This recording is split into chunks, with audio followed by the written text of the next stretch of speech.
Hey guys, this is Eric Weingart with Weingart Racing. I'm going to try to make this video short and try to answer the question that people keep asking. Does having a bigger bore help or hurt flow?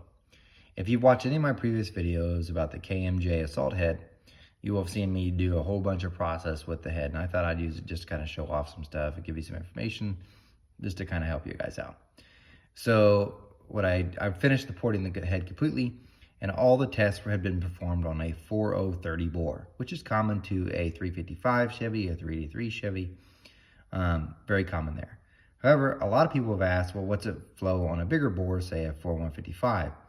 A 4155 would be a 406, a 421, a 434. Those all have that same bore size. So I didn't change a thing with the head. All I did was pop it on the bench and then switch out the bore sleeve and put a bigger one in. So this one looks kind of weird just because of the way the computer did it. But this row right here is the 4155 bore, and this is the 4030 bore. And this tells me the difference. How much did you lose by going to the smaller bore? Gain or lose, I should say. Now, by the way, this is all intake. For whatever reason, I couldn't get the exhaust to pull up on the same sheet. So anyway, I'll go ahead and tell you it follows the same trend anyway.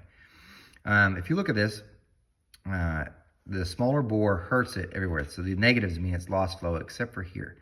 So all these negatives mean you've lost flow compared to the bigger bore. So on the bigger bore, it flowed 303 at peak. And you can tell it did 299, which is a loss of 4.1. So all these numbers here will tell you. So loss of almost 1 CFM, which is insignificant. Gain of about 2 CFM on a smaller bore, but then you lose 5 CFM with the smaller bore. Lose 2, lose 4, lose 6, lose 4, lose 4. So you can say on average, you're probably losing 4 CFM, at least on this head, flowing it, going from putting on a small bore engine to a bigger bore engine. Now, these are all generalizations this is just for this head. In general, having a bigger bore, the head flows more, but not always the case. And sometimes you could pick up even more. So if the valve's more shrouded, putting it on a bigger bore always picks it up.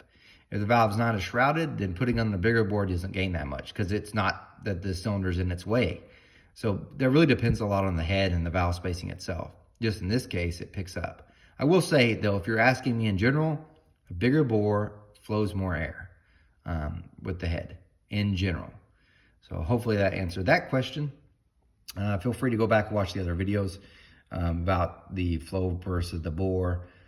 Like I said, this video is really short. So hopefully you got some of the questions answered.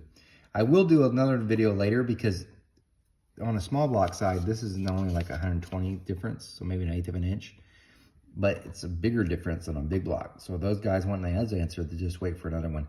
Because the big block, I've got a bore sleeve that's a 4310 and a 4625. So we're talking like 300,000. So it's far bigger difference than the small block side stuff.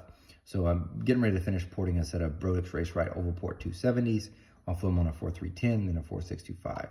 So just kind of give you an idea. Anyway, thanks for watching. Short video and out.